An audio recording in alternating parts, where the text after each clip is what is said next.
साधु और साहेब मिलकर किस प्रकार एक रूप हो जाते हैं। जो साधु लोग परमात्मा के सच्चे प्रेमी हैं, वे लोक परलोक सबको तुच्छ समझते हैं। जान माल आदि सब संसार को अनित्य समझकर उसकी ओर कभी दृष्टि नहीं देते, केवल प्यारे के स्मरण में लगे रहते हैं। ऐसे ईश्वर प्रेमियों को वासना किंचित मात्र भी शेष नहीं रह जाती। अपने देह की सुध भूल कर प्यारे के चिंतन में विधेय हो ध्यान करते करते उसी के रूप में मिल जाते हैं अथवा वहीं हो जाते हैं। मैं तू का लेस मात्र भी बखेड़ा नहीं रहता। लुधियाना नगर में एक महात्मा साधु, जो कि सिद्ध भी सुने जाते थे, एक अति सुंदर यौवन और रूपपूर्ण गोखली नाम की स्त्री पर मोहित हो गए। वह इतनी अधिक आशिक हुए कि मान मर्यादा त्याग कर गोखली के पीछे पीछे फिरने लगे। लोगों ने उसकी बहुत निंदा की, उनको बहुत धिक्कारा, पर उसको किसी बात की परवाह नहीं हुई। एक दिन गोखली कई स्त्रियों के साथ नदी में स्नान करने गई।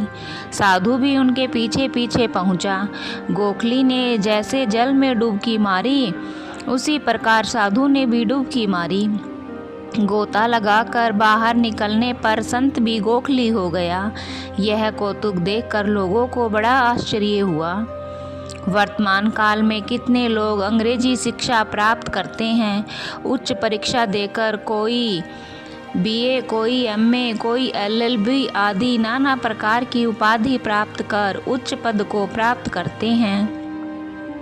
उसी प्रकार सत ईश्वरी परीक्षा पास करके ईश्वर बन जाते हैं। इस प्रकार साहेब साधु दोनों एक हो जाते हैं। जब तक ईश्वर में लीन हो ईश्वर रूप नहीं हो जाते, तब तक संत लोग भिन्न भिन्न श्रेणी और पदों को झोंकते हैं। इसी प्रकार ईश्वर के प्रेमी ईश्वर से मिल जाते हैं, भेद नष्ट हो जाता है। सांसारिक प्रेम ईश्वरी प्रेम की नकल है। यह संसार एक नदी है जिसमें प्रेमी लोग गोता लगाते हैं। जो सत्य अंतःकरण से जिस पर आशिक होगा वह उसी का रूप हो जाएगा।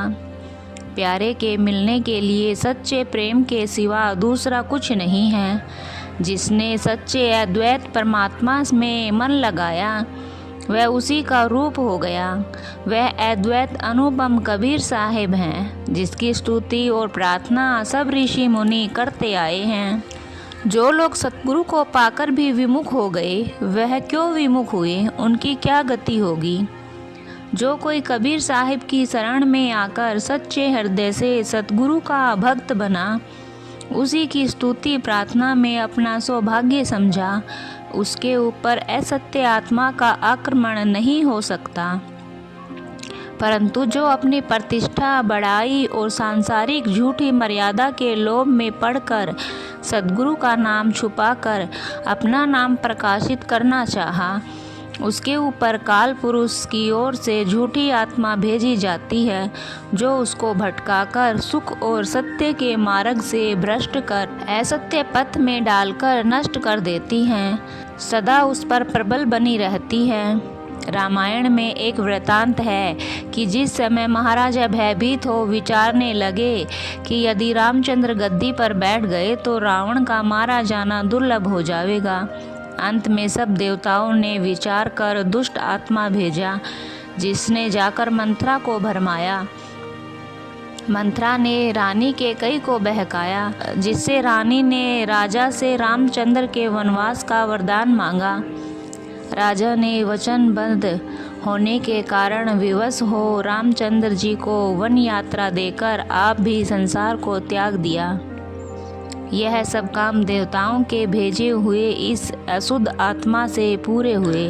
दुष्ट आत्मा ने जिसके हृदय में वास किया वह सदा के लिए नष्ट और भ्रष्ट हो गया। इसी प्रकार दुष्ट आत्मा ने हिरण्याक्ष के हृदय में वास किया।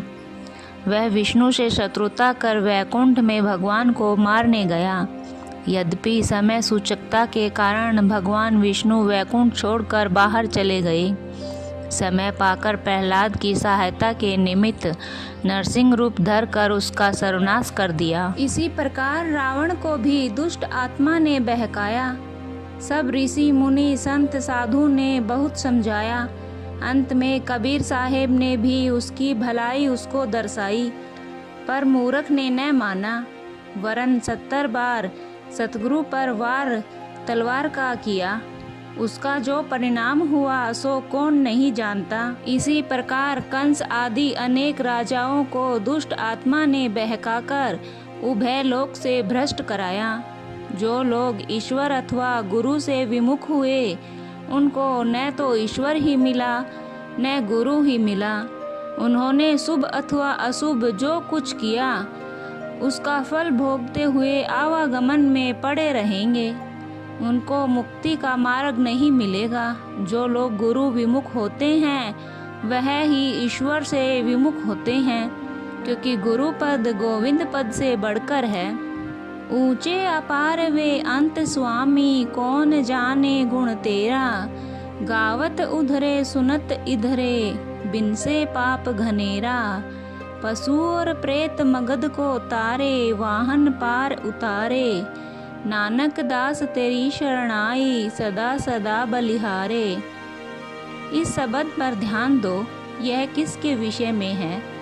कबीर साहिब ने कुत्ते के बच्चे को प्रथम बादशाह बना दिया, फिर मोक्ष दी। इसी प्रकार अनंत भूत प्रेत मूर्ख पापी अत्याचारी हत्यारे आदि को ज्ञान देकर उसका बुरा कर्म छोड़ाकर मोक्ष पद दिया। राजा कनक जो हाथी बन गया था, उसको भी मुक्त करा दिया। उसी में पशुओं को भी मोक्ष देने की सामर्थ्य है। उसी ने रामचंद्र के लिए पानी पर पत्थर चलाया था, जिनको काल पुरुष ने अंधा कर दिया। जिनके माथे पर असत्य आत्मा ने वासा लिया, वे गुरु से विमुख हो गए।